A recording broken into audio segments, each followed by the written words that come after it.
Welcome to my channel, Better Monday Fasting. In this video I'll be talking about my arrival to Medellin. Nothing I share in this video is medical advice. Please do your own research before making any health related decisions.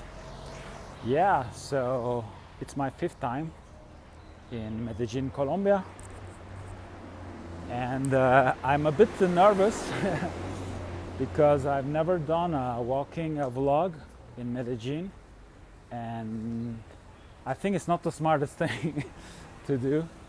So I'm pretty familiar with this neighborhood, so I'm gonna try to stay in the quieter streets where I kind of know, and try not to get my phone stolen. Not to give a bad image of Medellin or Colombia, but it's just it's a reality here. Whereas in Asunción it was very it was not a concern at all, but here gotta be careful. So I find it really interesting. Travel, I think it's one of the, going into business and travel is the best way to learn things about life and learn really fast. And what I love about now that I've been living as a nomad for the past 8 years, I've noticed that travel is not only like discovering new places, it's also going back to places you've been before, or revisiting maybe the country you were born, and constantly putting things into perspective, because you discover a place and then you have an idea, you do wow, and then you go to another place, you come back to it, and then you start viewing it differently. And this is exactly what is happening right now with me with Medellin, because before deciding to settle down, and I choose Asunción, Paraguay for residency. My favorite city was Medellin, and I also done the research here. I wanted to establish myself in Medellin, and for me it was like the most chill, eternal spring. The most chill city, very digital nomad friendly place, and it is, don't get me wrong, it's a very chill place.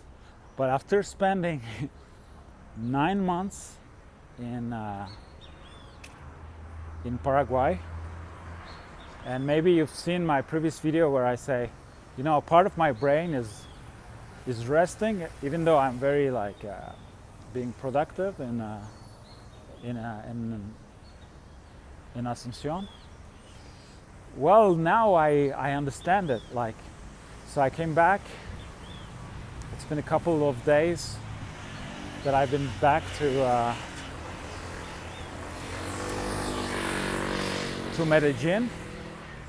And oh my God, I got my ass kicked. It's so, the speed, I could not keep up with the speed of, everything is so much faster, Everything's so much faster, even though I think I live in one of the quietest neighborhoods and in the quietest maybe street of that neighborhood in Medellin. Still, the level of noise is way more than where I used to live in Asunción. So my point is that when you travel,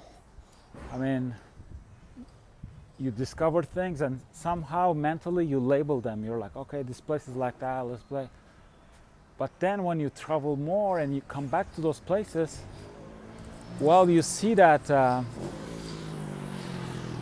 now you have more reference points, so it kind of fine tunes that that labeling, you know. You're like, okay, yeah, it was chill, but it was not, you know. Maybe it wasn't all that chill, because now I know a place that is it is way more. So that, like, I really love that about traveling, especially when you come back to places you already know. Sometimes you also gain in appreciation, you know. It happened to me with Querétaro in Mexico. Like, I used to, I used to live in Oaxaca, Mexico, and like, one of my favorite places on earth. And then I met this girl, so I went to visit her a weekend in Querétaro. Then came back to, didn't think too much of it. Came back to, because I stayed like a short amount of time. So then came back to Oaxaca, stayed, I don't know, a month or two more. Then decided to, I mean, the relationship got a little serious. So like, there was an opportunity to date like long term. So I went to Querétaro, and for the second time to stay, like have a longer stay. And yeah, for a while, even though like the whole relationship thing was great, like I was kind of depressed because I was missing Oaxaca and everything that Oaxaca had to offer, in terms of food and people and maybe nature, all that. I mean, it wasn't all that. It felt like a step down. But then what happened is that, I started dating with that girl for like a couple of years. So I will keep traveling, but I always come back to Querétaro. And little by little, I mean, I got to know the city better. But also I started to place it, put it in perspective within Mexico. Because Querétaro, I mean, one thing that is great about it is that, like, it's very clean. I mean, the city center, and it's very safe. So, you know, when your reference is more like, I don't know, you know, I grew up in Switzerland, like relatively safe place, then maybe you don't have the appreciation for a place like Querétaro. But once you start traveling, you know, you lived in, you know, like Buenos Aires or other places in Mexico. Well, you know, like then each time I think I went to Querétaro like a total 7 or 8 times. And well, after a while, it feels good. You know, you know that like the whole safety thing is not something you have to deal with. So it makes you, you gain like an appreciation for that. And with time, and even though I think the food is horrible in Querétaro in general, but since I spent so much time there, I started finding my spots, you know, I made friendships, and I find happiness there. And then, like, each time I'll go visit, I had an appreciation for it. So that's why, like me, like being nomad for 8 years, I could have done like the world tour maybe twice or 3 times, you know, but I didn't. Like, I wasn't in the perspective of I want to discover, like I want to discover a lot of places. And I mean, that's good, like, to discover places, but I was interested in going back to places. I mean, one, for the human aspect, because when you're a nomad and you always leave, well, you cannot build like relationships, you know, with people. It's difficult. I mean, you'll be a mere like a memory in people's brains, but that's about it. But when you go back to places, it's also like you make friendships, and you're able to make friendships, and also you see the evolution. You know, now I came back here there was a building in construction. They finished it, in 9 months. So you see, I went to another business. They redid all the interior.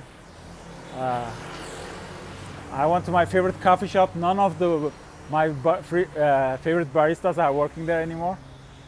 So that's I find it very interesting of traveling the way I'm traveling.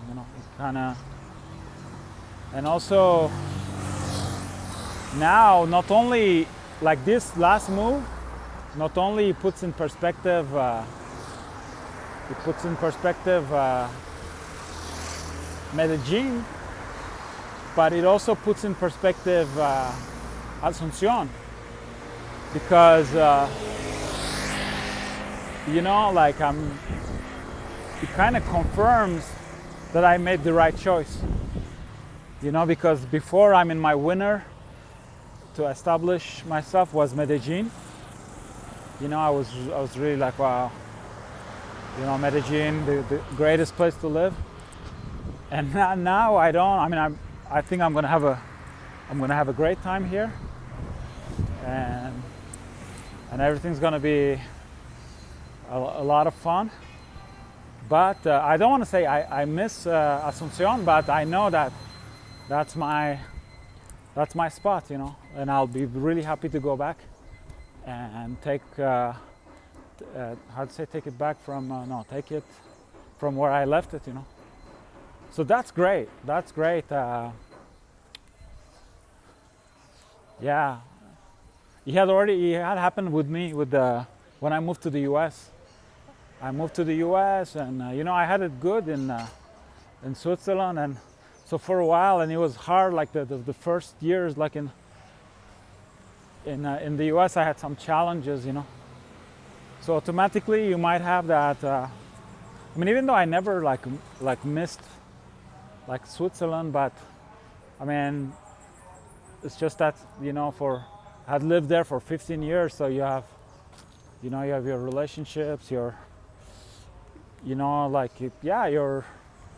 habits, things you know how to do in that environment, and now you're in a new environment, you don't know the language, all those things. So in the corner of your mind, you're like, did I was it the right choice? Wasn't the grass greener where I come from?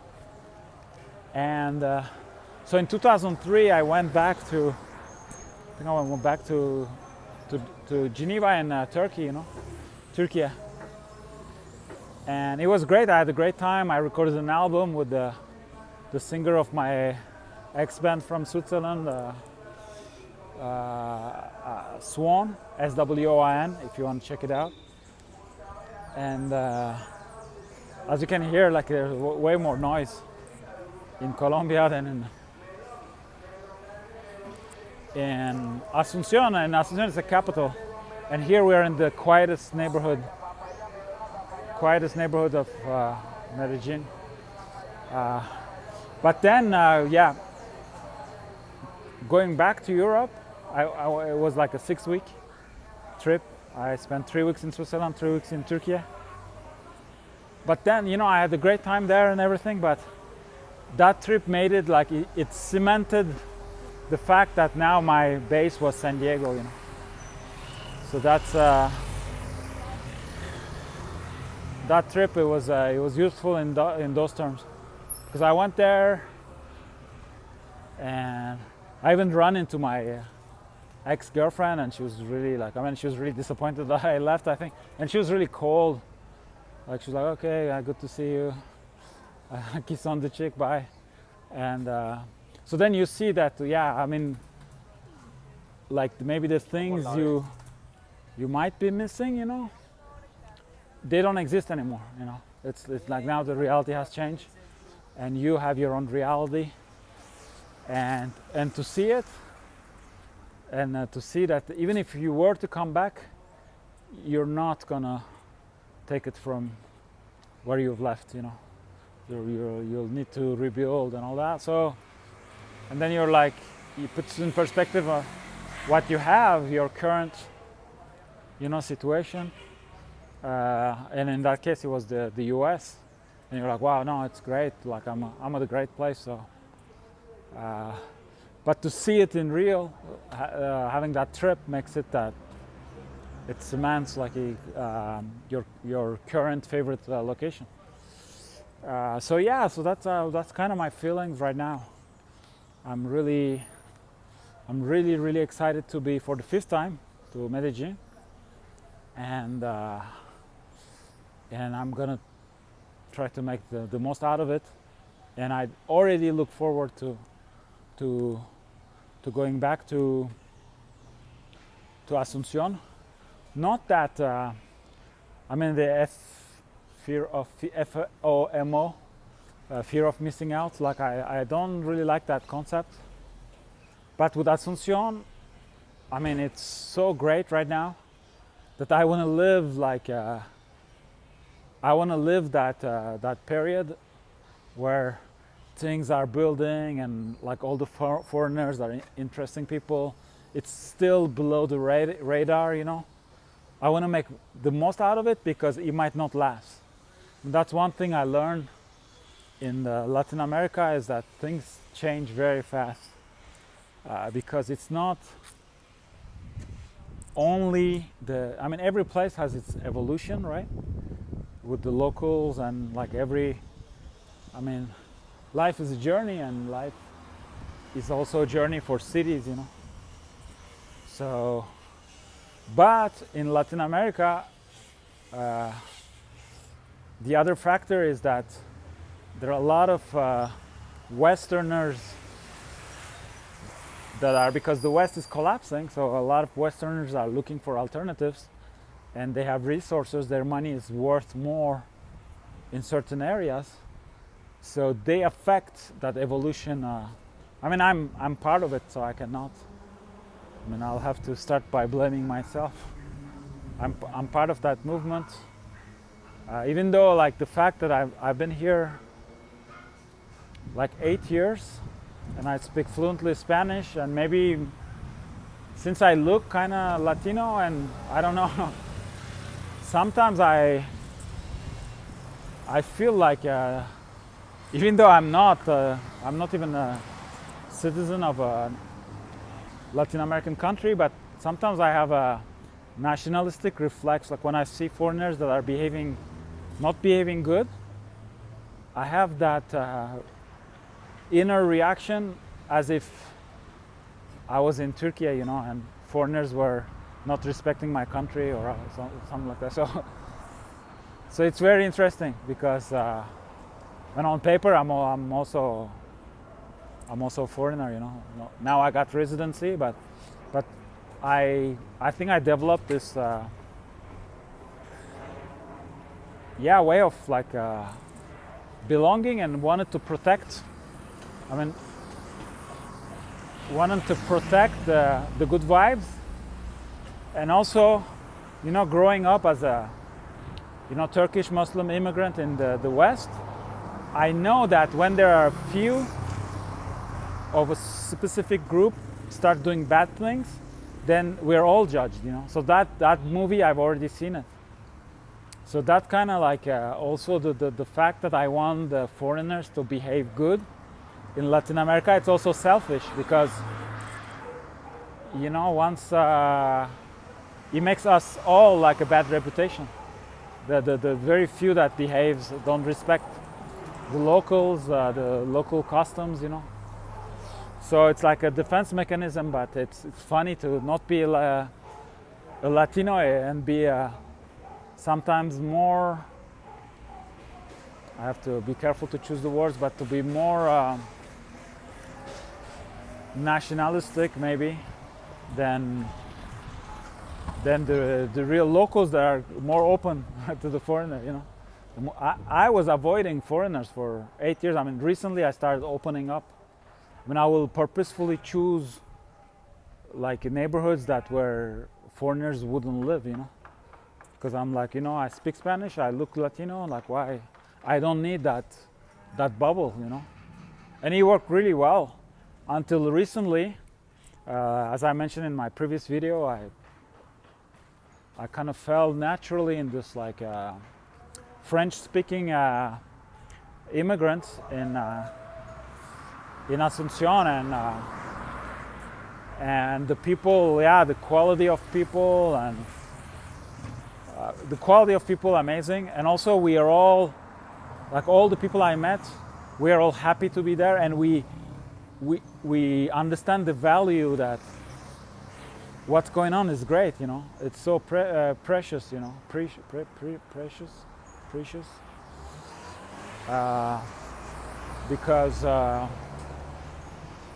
because we know how things are turning in Europe, and not having all those headaches, you know. In Paraguay, well, you know, like people have appreciation, and also it's because it's all like, I mean, the network I'm in is mostly like entrepreneurs, and so people see the opportunities, you know. So we have this pre-gold rush. I think it's still not the gold rush in Paraguay. It's the pre-gold rush high. We have this pre-gold rush high and happiness, and so that's why I want to make the most out of it, because for the better or for the worse, like I think within 5 years, I think Asuncion in Paraguay is going to be different. Maybe it will be better, you know.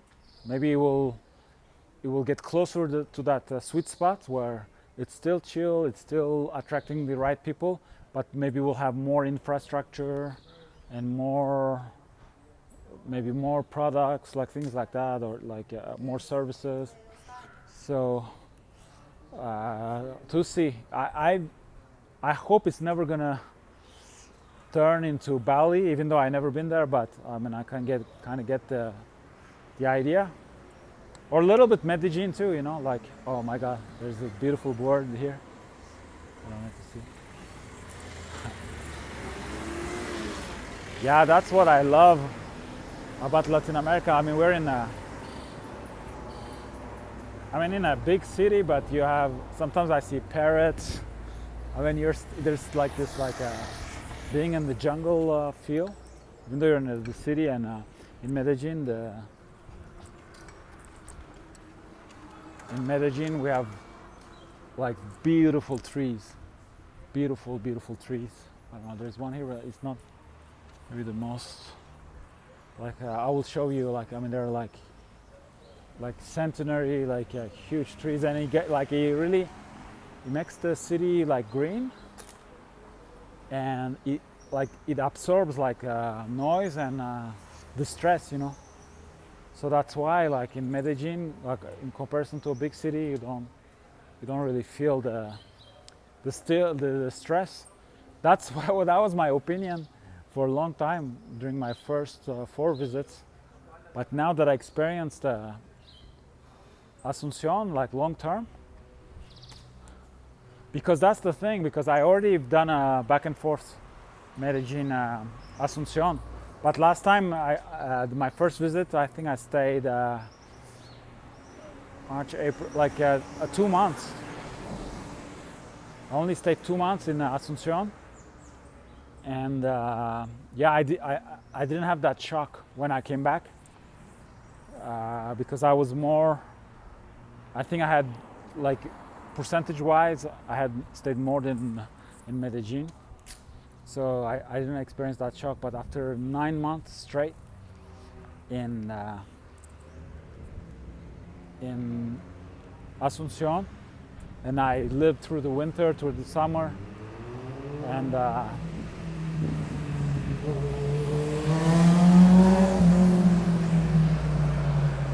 so yeah, I think I really got used to it. Like it became my normality.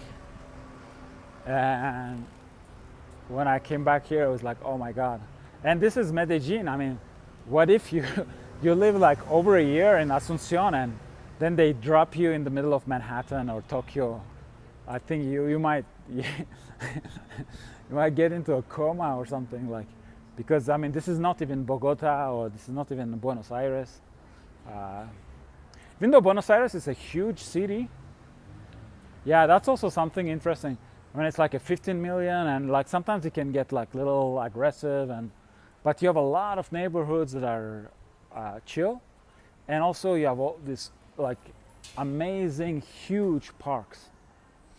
And one thing that happened to me is like in 2022, I was in while I was doing my Turkish tour with Black Sea Storm in Turkey. So my base was in Istanbul, and in the busiest part, like just like I lived like a few meters from the Galata Tower, and it was very romantic. You know, I could see the tower from my window, and you know, but it's not a place to live. Like it's just 24-hour noise, and also Istanbul. It's like it's insanity. It's insane. Like I don't know how people keep it safe there, sane. How they keep it sane, because from my perspective, it's insane.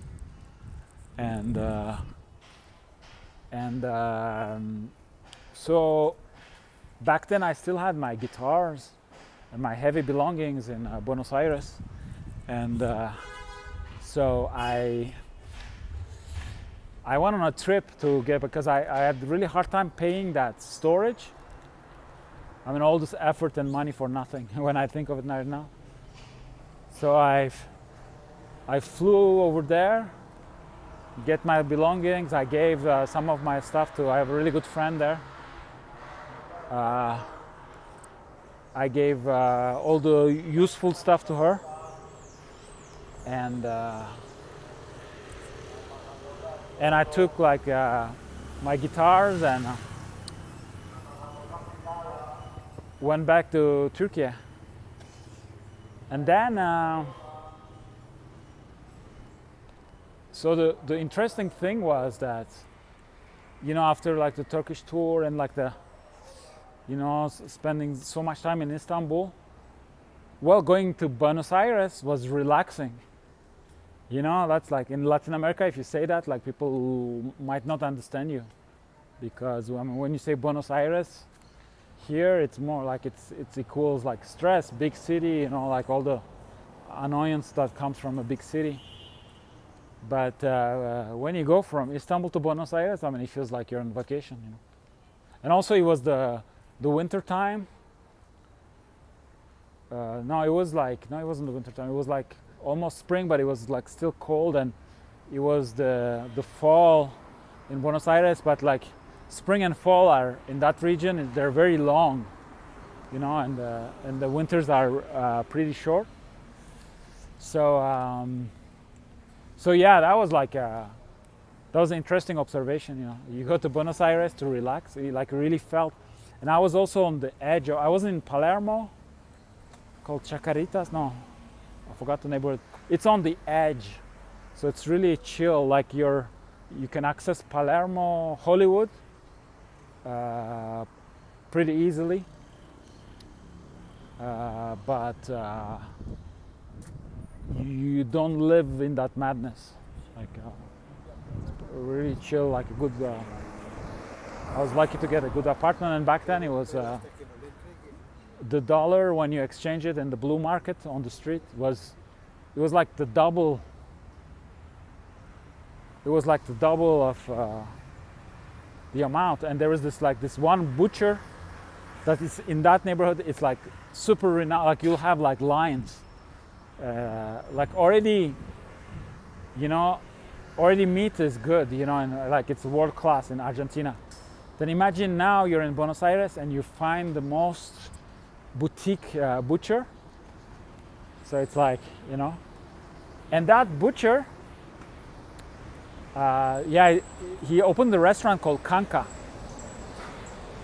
and that restaurant. So they serve like that incredible meat, but you know, they also know how to prepare it, and they have the skills of the grill, Argentinian grill and all that. And I will eat like tomahawks there, like 600 grams, like over a kilo, with the bone and everything. With the, back then I wasn't carnivore or keto, like, so with the garnition, and it will come with the soup, like 600 grams of the highest quality meat in the world, maybe. I mean, I'm not saying it's Japanese meat or like that, but it's like, you're in Argentina, you're in Buenos Aires, and it's a boutique butcher where like there's a line. So with the blue market exchange, I will pay like $11 for the whole thing. That was insane. I mean, I was eating like, I think 3 or 4 times a week I was eating a tomahawk, because I mean, but I'm sure now, like what I'm hearing, it's like it's not that cheap right now. Buenos Aires, and while I was living there too, there's ups and downs. Like sometimes you'll have a advantage, but then like prices are always changing, and the dynamic. I mean, it's a very unstable place, like economically, and also as I said, like in Latin America, things change really fast. So if you find a good spot, if you find somewhere you're enjoying, I mean, you have to make the most out of it,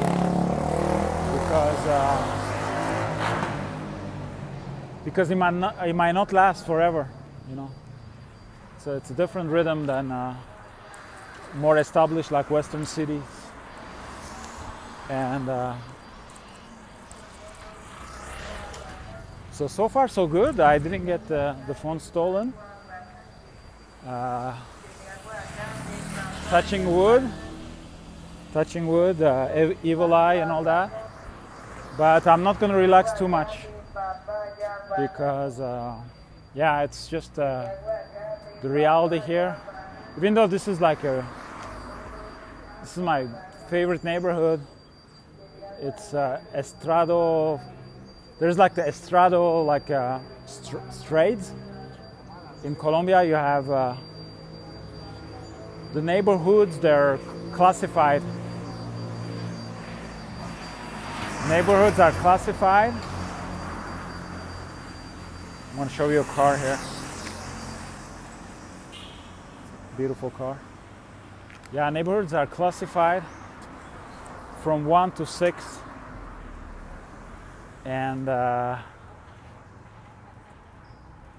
it's like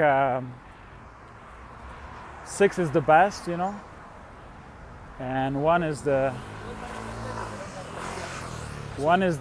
worst. But I mean, I know people that live in Estrado Uno, and they love it, like it's like, it doesn't necessarily mean that it's bad, but certain things, certain services, because like here, like look at the sidewalk. I mean, this is like first world level, And I think where I live, it's Estrado 4 or 5,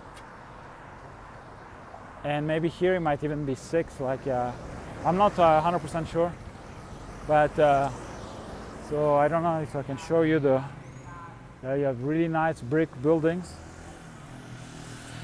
and usually like in those buildings, like the finishing and all that, it's very close to the US or the European level, Then you'll have little problems. Sometimes like the design where I live, there's a fundamental design problem, like the air doesn't circulate, and for a long time they didn't want to put the air conditioning. Yeah, they build like the building, it's 2 buildings. One gives on one street, the other one has the exit on the other street, and in between they put like a little space so the sunlight comes in with the roof, but you don't even have a window.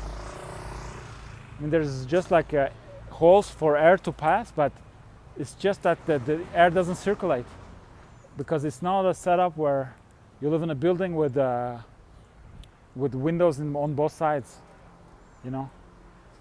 So huge problem. And here they don't really need air conditioning here, because it's the eternal summer, but in that apartment it will get pretty hot and the air doesn't circulate. So I think they, like this time around, they made the effort to put the air conditioning, and it changes everything. Now I can sleep really good, and it's really it was a good addition. They make it, but there's like, yeah, those little things, or what I'm hearing, like a lot of places they have hot water, but it only lasts like a minute, you know, like you're showering and you have hot water for a minute, and I personally been very lucky. I mean, I lived in 3 different places here, and the last one I find is like, I think it's my 3rd time, because I got along with the people working there, and voilà. Just cross paths with a beautiful Colombian woman, and yeah, it's just each time it happens, I lost my thought and everything. Like I have to stay focused, you know. But here it's like, I mean, in terms of the whole, I mean, from a male perspective. Hola, se mira muy bonito. Yeah, it's the Champions League of beautiful women here. I mean, here, like women, they can all play in Real Madrid. Like, it's just the level is. I mean, from my heterosexual male perspective, everybody can have their opinion, but yeah, it takes. It's always a shock when you first come, because I mean, you'll see gorgeous women, but most likely they are the norm, you know, the ones you're seeing, you know, like the 10s elsewhere, they are 8s here, you know. So you're like, wow, and then you see the how they call that, firefighter? No, yeah, like the 10s and the 11s. Then it's just yeah, it's just mind-blowing.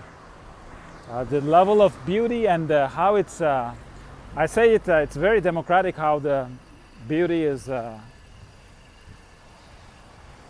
it's spread, like it's like, to me it seems like the you know, the poor are beautiful, the middle class, they're beautiful, like rich. It's not like in certain countries you'll have the most beautiful woman more, you know, in the high end of the society, you know.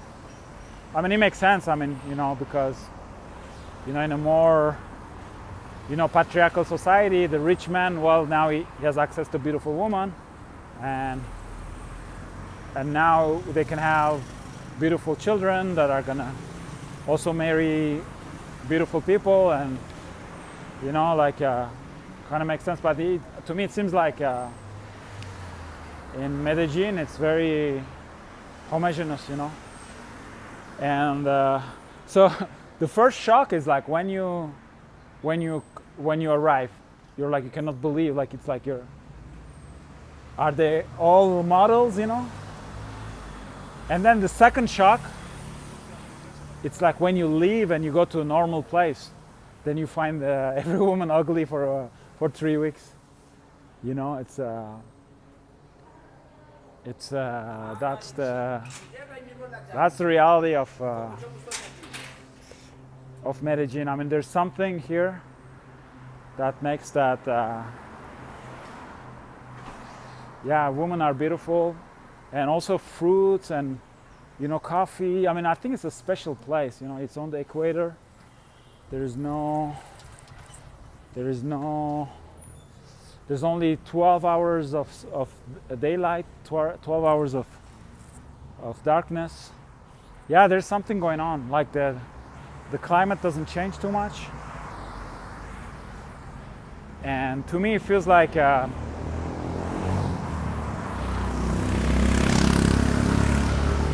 your genetic code or your DNA reaches the full potential. Like it's like everything is the perfect environment, so you can become, in a way, the best version of yourself. Because also, Also in terms of productivity, yeah, I always get nervous when I see two guys on a motorcycle. They stop abruptly. Gotta watch out. Yeah, maybe I'm being over paranoid right now, but yeah, like the phone thing is so. There's so much, like especially when you travel, like the phone, it's your main tool. So to get it stolen, yeah, maybe it will be better to get a GoPro or something, like not put the phone at risk like that. But little by little, like I'm being cautious, and I look to the surroundings, and this is like I said, it's like one of the nicest neighborhoods. But I mean, crime happens, you know, like because there's the Poblado area where all the gringos go, like all the U.S. Travelers, European travelers, you know, they go. And well, the criminals, they know that, you know, so they go there too, you know. So in that sense, I think we're in Laureles, we're a little bit more blessed, even though, I mean, there are foreigners here too. And yeah, to me, it's the best neighborhood. With Belen, I also lived in Belen. It's first of all, it's plain, you know. That's like a luxury in Medellin, because in the Poblado area, I mean, you'll have this great like apartments with an incredible view, but you have to climb to your apartment every day. So here it's plain, so you can walk, and but they say that maybe the quality air is not the greatest here, because it's kind of in between the two mountains, you know. We're in the middle of the valley. Oh, a Renault that's from my childhood. When I used to live in Turkey, there was like a bunch of, I don't know if you can see it, those Renault. Yeah, I don't think I did a good job capturing it, but there are still functioning ones here. Yeah, I went on different tangents, but yeah, like I think I didn't conclude, because I crossed paths with that girl, and I was talking about the Estrada system. Then I crossed paths with girl, the beautiful woman, and then went on that tangent. You have to work on that. It's kind of embarrassing, like, you know, like to be. Yeah, it's like you can. Yeah, to a part of me, it's still like a primitive man, you know. Which is, I mean, it's not a bad thing, as long as you're not always like that, and you know how to control yourself. I think it's good to not disconnect too much from who you are, you know. And but yeah, the Estrada system, yeah, like so in the Estrada 6, you're like, say you're from Switzerland or Sweden, you come and you live in a Estrada 6 apartment in Laureles or in Poblado. I mean, it might even be better than your situation in Europe for many, on various levels. Then maybe some finishing might not be at that level, or things like yeah, how the door opens, like it's more like the standards, sometimes they're not respected, like, or you know, your hot water will only last 1 minute, so they do the thing but they overlook something, and then it's not functioning the way. Mostly it's architectural. The second place I lived in, Medellin, in this tower, and it was great. It was great. I had a great view, and I was on the 7th floor. But the way they designed it, I will get all the smell from like the cooking, like the neighbors cooking, and like it will travel somehow. And then when I was shower, there was a guy smoking illegal substances, and I mean, it was really strong. Like it will almost, for somebody like me that doesn't consume anything, it will almost make me high, you know, just secondhand pot smoking like that, like illegal substance entering my. So that all that stuff can be avoided with good architecture, you know. In Turkey, there is this mosque, like the blue mosque. Oh my God, it's just because back then they didn't have electricity, so they will lit the mosque with candles, you know.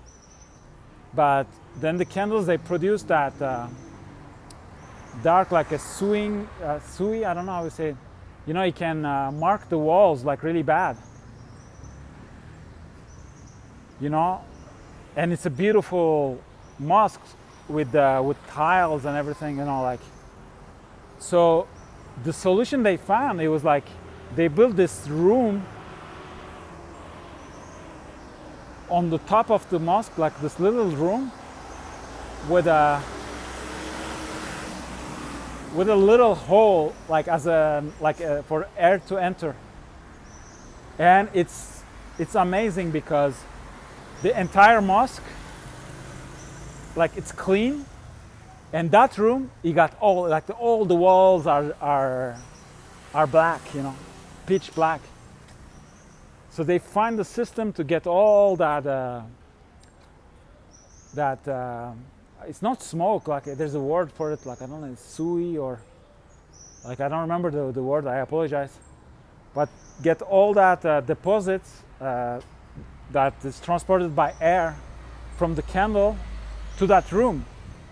And now the entire building walls are clean, you know. So the guys, they figured that out like I don't know how many hundreds of years ago, you know.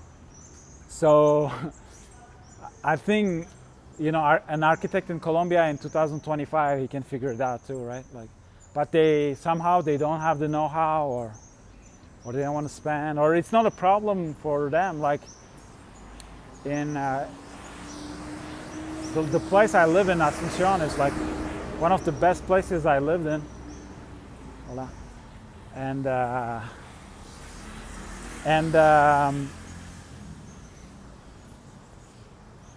But there is like this epidemic of, I think it's several neighbors, like they're like pulling the furniture, you know, and it makes like this, and it's really quiet, you know, the quiet neighborhood, quiet apartment. So you get used to the quietness, and then they pull that, and several times he woke me up, you know. He woke me up at night or in the morning, and it's really annoying. Like it's really, really annoying. And I did everything, you know. I told my host, I told the building manager, the doorman. I even purchased like those little things that you put under the furniture. I had the same experience in Buenos Aires, and I had gifted those to my upstairs neighbor. And everybody was very helpful, you know. Yeah, we're gonna everybody done the job, you know, of communicating and everything, but it never went away. So what I'm thinking is that it's not a priority. It's not a priority for them. It's not an annoyance, and they probably think, oh yeah, that Euro guy is too sensitive, and they laugh and they keep doing. You know, it's like because we communicated with everyone for months, and every day they're pulling the. And I'm sure from their perspective, it's not making that much noise, you know. From their perspective, it's they're just pulling a chair or something. But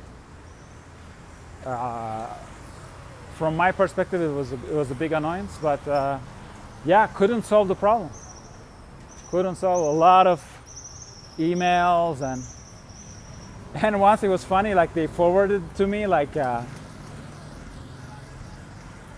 My landlord forwarded a message from the office manager, voicemail, that he was doing everything.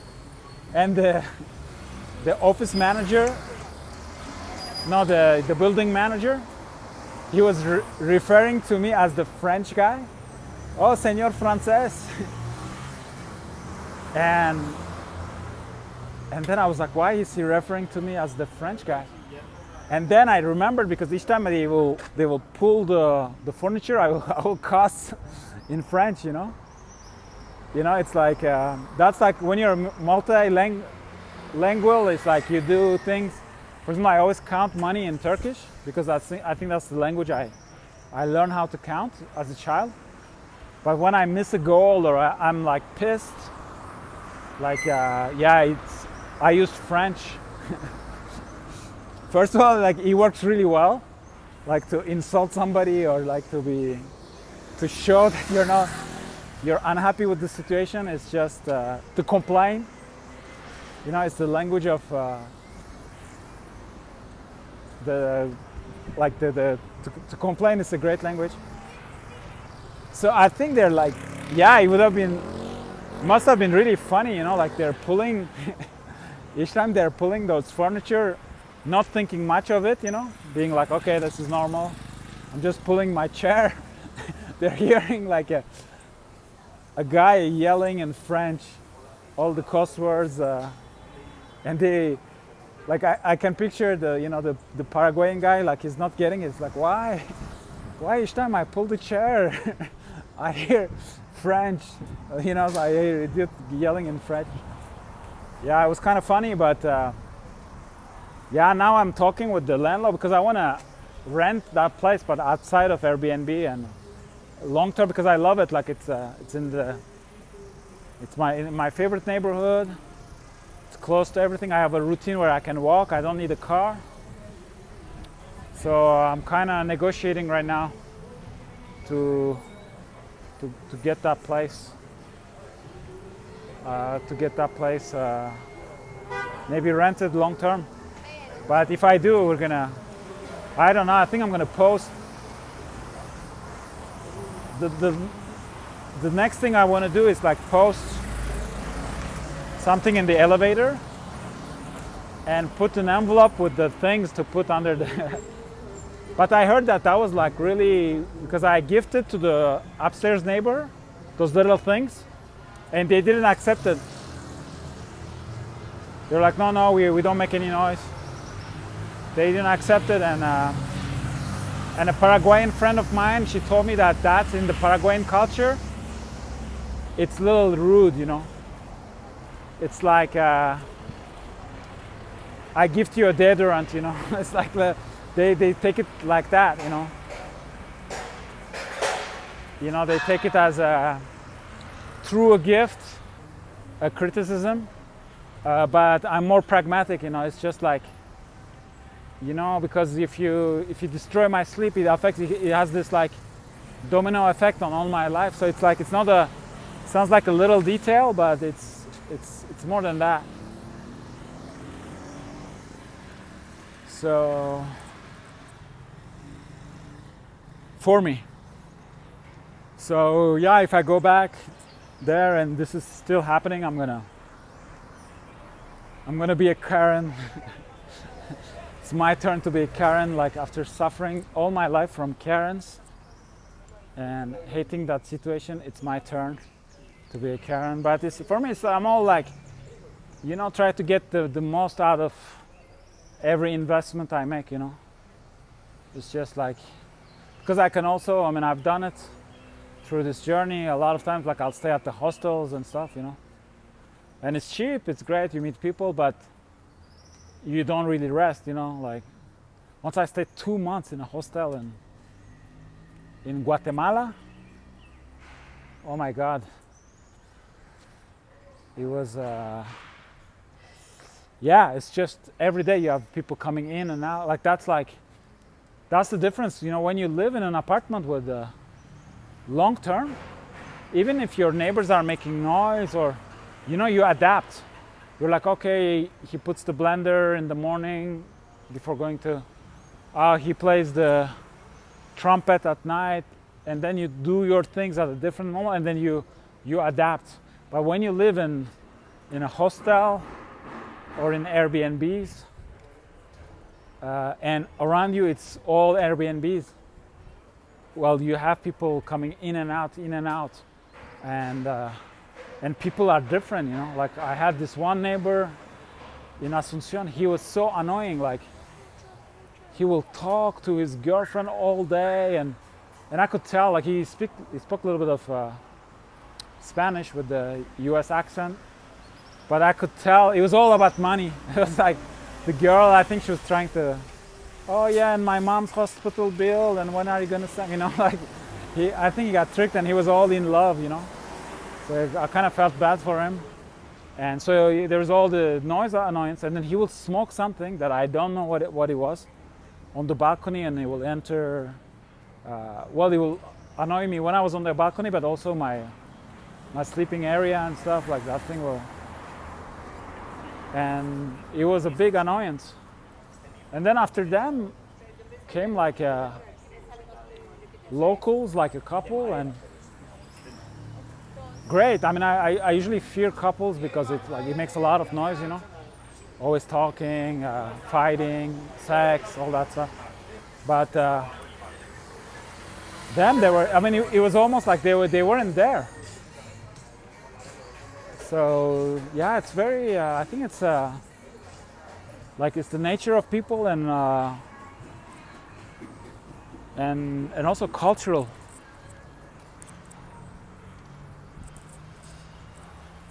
Yeah, in San Diego, I used to live in a bungalow, and we were like a bunch of bungalows, and we got along really well, and good community.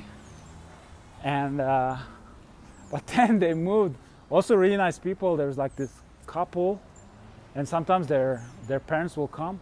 They were from the Midwest. I forgot where. They were from the Midwest. I forgot where exactly. But they had that culture of yelling, like they yell. You know, I don't know if back there, because maybe they live in big ranch or something, so they use, you know, that's how they communicate. So the whole community will, the only thing we'll hear is them with their Midwestern accent, like yelling across the whole thing, you know. Yeah, it's a different culture, and of course, for them it's naturally they're not doing anything bad, you know. They're not being disrespectful or anything. So it's yeah, it's interesting, like the whole neighbor thing, and noise and all that, and yeah, it could also be that I'm getting older, you know. Like it's good to, like, I mean, I'm fasting and all that, feeling younger, having all that energy and stuff, because I was at a coffee shop.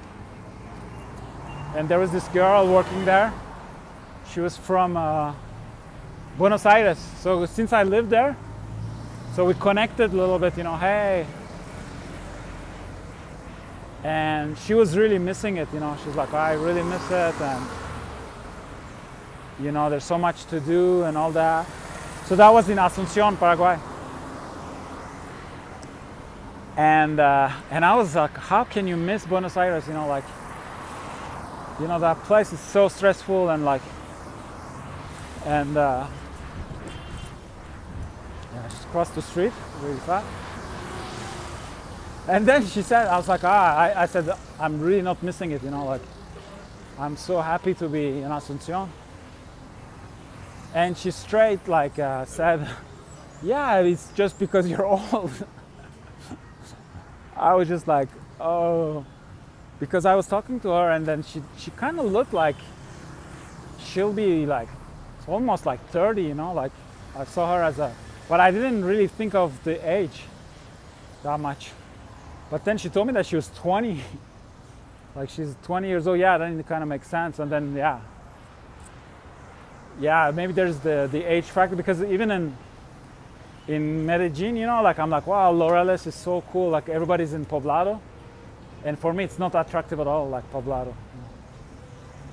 So yeah, it might be my nature, or maybe yeah, getting old. Yeah, you have to accept it. Because yeah, when I was 18, 20, I was wild, man. Like I could not stay in place. Like I was, so that's not the case anymore. So that might be it. So I'm gonna end the video here. There's the guy looking at me weird. And yeah, I so don't want to get the phone stolen. But I made it to the gym. Oh, maybe they changed. Oh, it's another place now. Okay. And maybe, oh, there's still a gym. Like, let's see. Oh yeah, it's a different, yeah, maybe they sold it because I sent a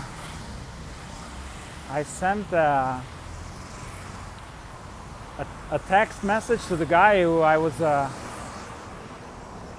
he was enrolling me each time I go, but it's a different business now. Let's see if, because before it was like CrossFit and now it's something else. Let's see if let's see the conditions. Well, it was my first video in Medellin walking. It was kind of a very freestyle video. Not too, I didn't talk too much about fasting, but it was also to experiment to see if I can do walking videos, because I can also do on the roof of my building the videos, but for some reason when I walk, it flows better. And also I think maybe it's fun because you see other things, like, you know, if what I'm saying is kind of boring, you can still see like the surroundings and all that. So let's see if I can continue shooting those videos without getting my phone stolen. I think in this area it could be like, it can be manageable. Yeah, in the morning, early afternoon, it could be manageable. Thank you for watching. Hope to see you in another video soon.